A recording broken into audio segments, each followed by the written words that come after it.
student, today we will discuss on mathematics second chapter polynomial exercise 2.2 page number 33। तो student आज हम exercise number 2.2 को solve करेंगे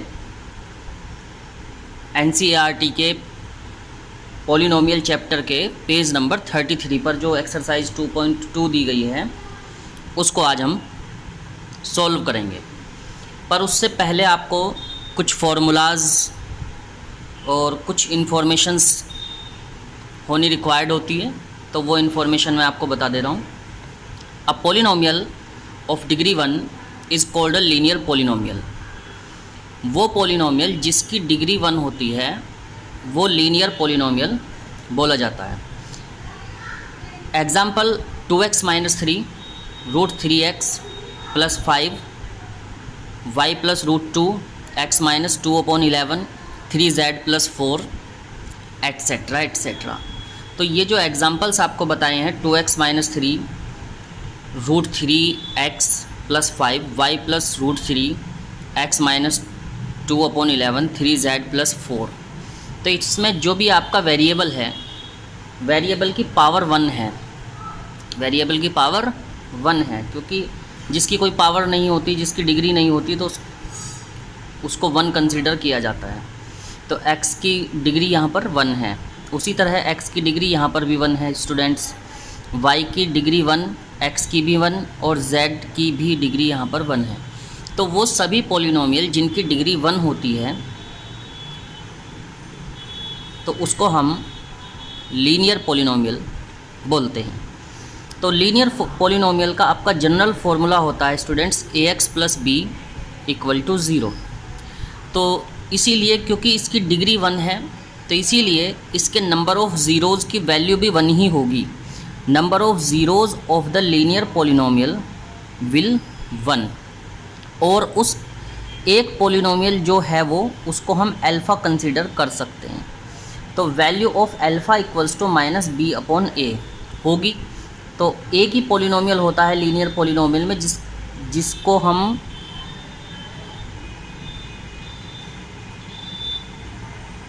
the number of zeros of linear polynomial will 1।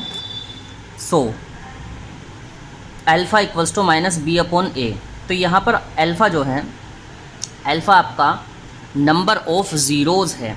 तो zeros किसको बोलते हैं? Zeros is the factors of a polynomial.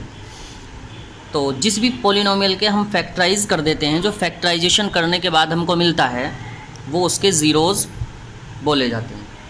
अब number 2, a polynomial of degree 2 is called a quadratic polynomial. जिसकी डिग्री 2 होती है, जिस भी पॉलिनोमियल की डिग्री 2 होती है, मतलब जहाँ पर वेरिएबल की पावर 2 है या उसका वैल्यू 2 है ऊपर, तो उसको हम क्वाड्रेटिक पॉलिनोमियल बोलते हैं। तो the name quadratic has been derived from the word quadrate which meaning square. तो स्टूडेंट क्वाड्रेट कहाँ से आया है? द नेम क्वाड्रेटिक कहाँ से इसका पड़ा? तो क्वाड्रेटिक नेम क्वाड्रेटिक पॉलिनोमियल का वर्ड क्वाड्रेट से आया है। एक वर्ड होता है क्वाड्रेट बोलते हैं जिसको, उसका मीनिंग होता है स्क्वायर, जिसमें x स्क्वायर है, जिसमें x की पावर 2 है या x स्क्वायर है, y स्क्वायर है, z स्क्वायर है, तो वहाँ पर उस पॉलिनोमियल को हम क्वाड्रेटिक पॉलिनोमियल बोलते हैं। Example 2x² + 3x - 2/5 y² - 2 2 - x² √3x। Just like that u/3 - 2u² + 5 √5v² - 2/3v etcetera. तो यहाँ पर x की पावर 2 है तो ये x² हो गया, इसमें भी स्क्वायर आया। y की पावर 2 है तो y² है, यहाँ पर भी x² है। स्टूडेंट्स इसमें आपके पास एक मैक्सिमम डिग्री u² आ रहा है, v² आ रहा है, तो इन सब में स्क्वायर आया है। तो इसी वजह से स्क्वायर होने की वजह से ही ये सभी पॉलिनोमियल आपके क्वाड्रेटिक पॉलिनोमियल हैं।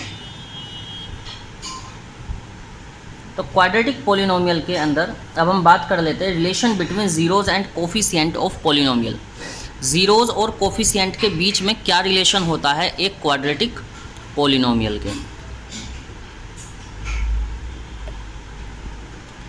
तो इसका जो फॉर्म होता है क्वाड्रेटिक पॉलिनोमियल का ax² bx + c होता है, जहाँ पर a क्या है कोफिशिएंट ऑफ x², b है आपका कोफिशिएंट ऑफ x, c हो गया कांस्टेंट टर्म जो कि न्यूमेरिकल वैल्यू होती है। तो इसमें सम ऑफ ज़ीरोज़ की वैल्यू कैलकुलेशन करने के लिए सबसे पहले हम बता देते हैं कि क्वाड्रेटिक पॉलिनोमियल में नंबर ऑफ़ ज़ीरोज़ होते हैं 2। क्वाड्रेटिक पॉलिनोमियल में नंबर ऑफ़ ज़ीरोज़ होते हैं 2, जिसको हम अल्फ़ा एंड बीटा बोलते हैं। तो sum of alpha beta will be equal to -b/a। तो -b क्या है स्टूडेंट्स, माइनस को माइनस ही रहने दीजिए, b हो गया coefficient of x, coefficient of x upon a क्या हुआ coefficient of x²।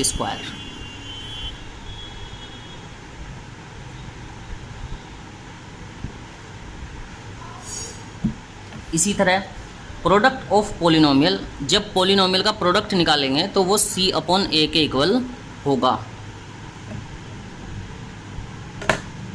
Next student हम बात कर लेते हैं आपके क्यूबिक पॉलिनोमियल पर। अब polynomial of degree 3 is called cubic polynomial. वो पॉलिनोमियल जिसमें मैक्सिमम डिग्री x की वैल्यू मतलब x की जो मैक्सिमम पावर है वो 3 है।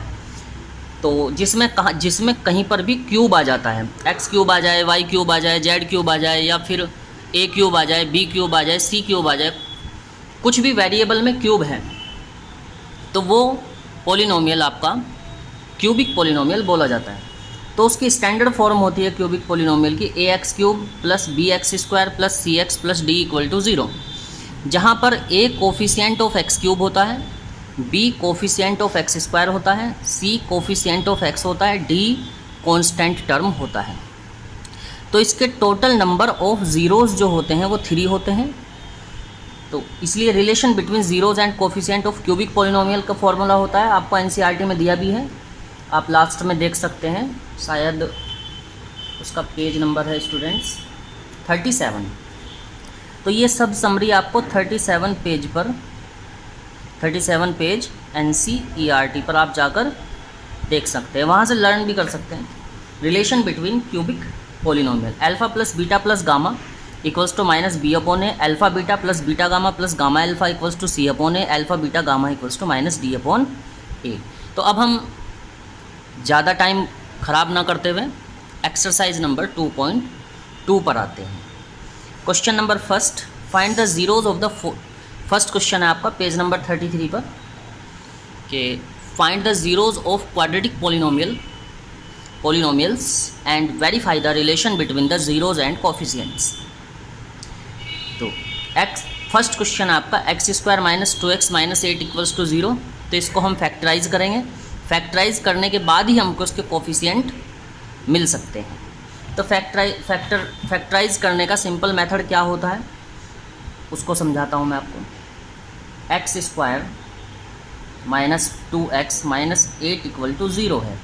तो सबसे पहले हम क्या करते हैं, इसमें a b c की वैल्यू कैलकुलेट करते हैं। a b c की वैल्यू आप उसके ऑपोजिट साइन, उसके साइन के साथ भी लिख सकते हैं और विदाउट साइन भी वैल्यू को आप लिख सकते हैं या उसको फाइंड आउट कर सकते हैं। तो यहाँ पर x² का कोफिशिएंट होगा a, तो a की x² का जो कोफिशिएंट है वो कुछ है भी नहीं वैल्यू, तो इसलिए a की वैल्यू आ गई students 1। Just like that b = -2, या -2 ना लिखते हुए हम इसको 2 ही लिखेंगे, और c की वैल्यू हो गई स्टूडेंट्स 8। तो हमने सबसे पहले a b c की वैल्यू को निकाला। फिर सेकंड स्टेप में हम करते हैं a की मल्टीप्लाई c के साथ। तो 1 की मल्टीप्लाई मैंने स्टूडेंट्स 8 से कर दी, तो ac की वैल्यू आ गई हमारे पास 8। तो 8 को हमको इस तरीके से लिखना है कि 2 आ जाए। तो 8 को हम फैक्टराइज करते हैं, तो हमारे पास हो गया 2 4 = 8 एंड 2 2 = 4। तो ऐसा आएगा 8 = स्टूडेंट्स हुआ आपके पास 2 × 2 × 2, तो 2 और 2 कितने हो गए स्टूडेंट्स 4, और ये बचा हुआ 2। तो अगर हम 4 की मल्टीप्लाई 2 से करेंगे तो हमें 8 मिलेगा। अगर हम 4 में से 2 को सब्ट्रैक्ट कर देंगे तो हमें 2 मिलेगा। तो 4 माइनस 2, तो यहाँ पर 2 की जगह पर आप 4 माइनस 2 लिख दीजिए। और भी अच्छे से क्लियर होगी बात, नेक्स्ट क्वेश्चन हम सोल्व करेंगे तब। तो यहाँ पर मैंने 4 माइनस 2 इंटू एक्स लिख दिया।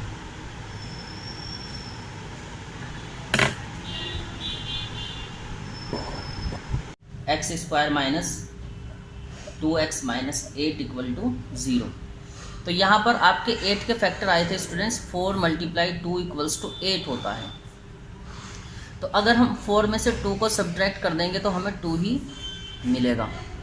तो इसीलिए यहाँ पर जहाँ पर ये 2 दिया हुआ है, इस 2 की जगह पर आप 4 माइनस 2 भी लिख देंगे तब भी ये 2 ही रहेगा।